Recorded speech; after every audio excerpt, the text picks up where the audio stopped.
For over 200 years now, language teachers have been searching for the Holy Grail, the one single perfect method for language teaching.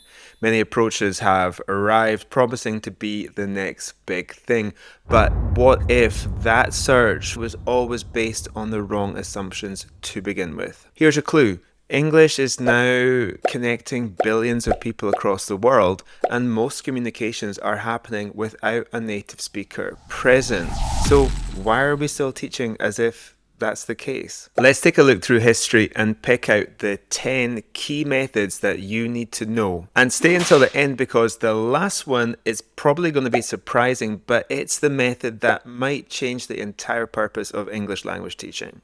Welcome to TESOL with Mickey and Ida. I'm Mickey, and today we are going to take a rapid tour through the history of English language teaching methods in just a few minutes. So let's get started. Okay, so first up is the grammar translation method. This method officially emerged in the late 1700s. However, it's actually built on a much longer history of translating Latin and Greek. As a method itself, it was focused, of course, on translation, but also on memorizing grammar rules with almost no attention to speaking. It's not linked to one particular scholar in general or one particular figure, but its impact has been really big. And as a recognized method, it was dominant for a century. It's still relevant, useful, and used today. Okay, next up is the direct method. The direct method emerged in the 1800s, and this was because global mobility increased a lot, and therefore communication needs changed. Teachers wanted learning in a more natural environment, and therefore this method was about teaching through the target language solely with no L1 involvement at all. It would have involved things like demonstration, conversation, and everyday vocabulary. Berlitz popularized this movement. So sometimes we think of this method as the direct method or also the Berlitz method. The method spread rapidly in this era, and by 1914 there was about 200 Berlitz schools. Okay, next up is the oral approach. The oral approach emerged in the 1920s and 1930s, and this is because teachers wanted a systematic oral teaching approach that was informed by linguistics. This was basically a structured method that presented language in situations using PPP, a lesson format that stands for presentation, practice, and production. The impact of this method was actually pretty big, and it became the standard method used in Britain by the 1950s.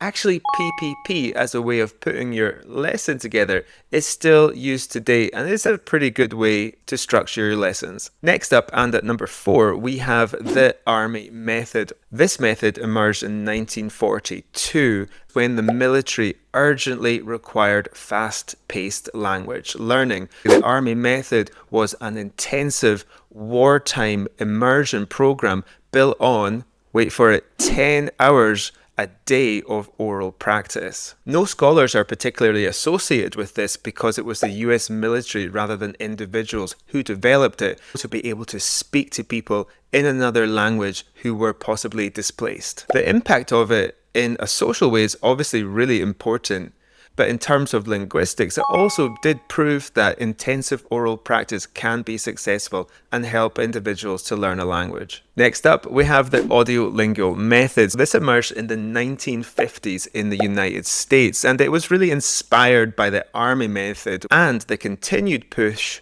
for scientific styles of training. So ultimately, audiolingualism is like a behavioralist method using patterns and drills and repetition to form language habits. A scholar that we would particularly associate with this is Nelson Brooks, who actually coined the term, but we also sometimes think of Chomsky here because Chomsky challenged the method itself because he didn't agree with the underlying theory. The impact of this was big actually, and it was successful in labs. So you would go into a lab and maybe put like a headset on and listen. However, the decline of it really came about because learners could not use the patterns that they had learned spontaneously. Okay, let's fast forward into the 1970s then, because next up is communicative language teaching. Communicative language teaching emerged because learners needed real communication. Think about the time of the 60s and the 70s, there was way more commercial travel. So people were able to get flights to places way cheaper than what they used to before. A lot of audiolingualism had failed in terms of spontaneous communication. So communicative language teaching was really the answer to this, an approach that prioritized meaningful communication and real-world fluency. If we think of scholars here, we would think of Dale Hymes, Halliday, Wilkins.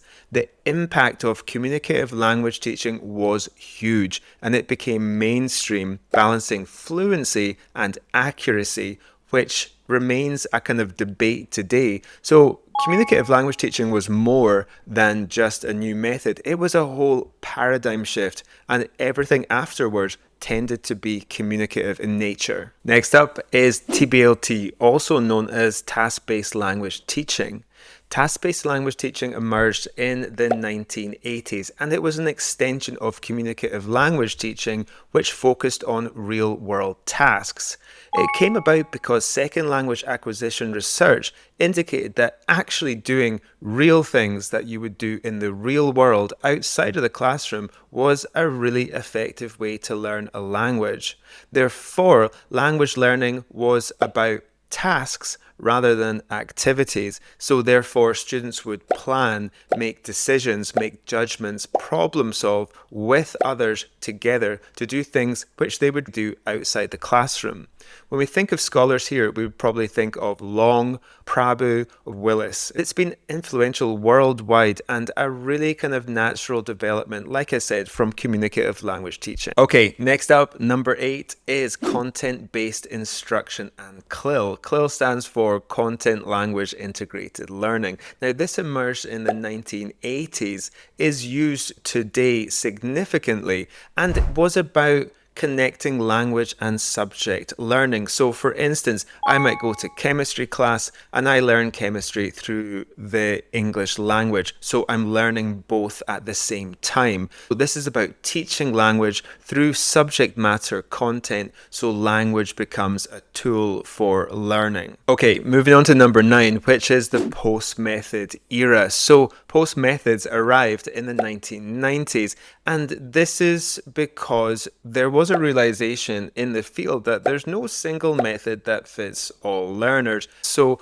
post-methods is really about taking a principled approach where teachers can draw from multiple methods rather than using a single one. Scholars that we would associate with this are Prabhu, Holiday, and Kumaravadivelu. The impact of this has been quite significant. It helped teachers to see that methods are just tools. They're just a way of doing something in the classroom. They're not truths. So we went all the way through these methods. We've tried to find this perfect method for so long, and hey, you know what? It doesn't exist. So let's use the method that we think is most important and most effective for the students in the context that we have right in front of us. Okay, so finally we are at number 10. What could this possibly be?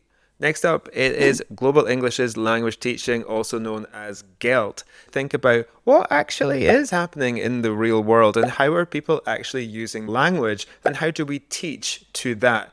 Taking away these kind of ridiculous ideas of standards, which are really beliefs. Global English's language teaching faces up to the reality that English is used mainly among people who are using the language as an L2, and actually there's no native speakers often in the mix at all. Global English's language teaching drawing key areas of scholarship together, such as English as a lingua franca or translanguaging, under one umbrella. Scholars that we would associate with this would be Nicola Galloway and later Galloway and Rose. The impact of Global English's language teaching is still emerging, but we know in terms of research and scholarship, this area is very, very popular. Ultimately, we're seeing that native speakerism is being challenged in a big way, and similarly to communicative language teaching, which was a massive paradigm shift, this is most likely the big paradigm shift going forward. So you need to know more about. To sum up then, there might not be a perfect method, but you need to have a decent understanding of a lot of different methods to be able to pick and choose what you're going to use to teach effectively to the students that you have right in front of you. In this series, we're going to take a deep dive into each of these methods, plus a few more, and at the end of it, we're going to tell you what we think the top 5 methods are that you need to know to be a successful practitioner going forward. If you like this episode, please give it a thumbs up and please subscribe to our channel. Any comments that you can put in the comment section would also be really helpful to us. We're trying to build a meaningful community for TESOL here on YouTube. Thanks so much for listening, and we'll see you next time.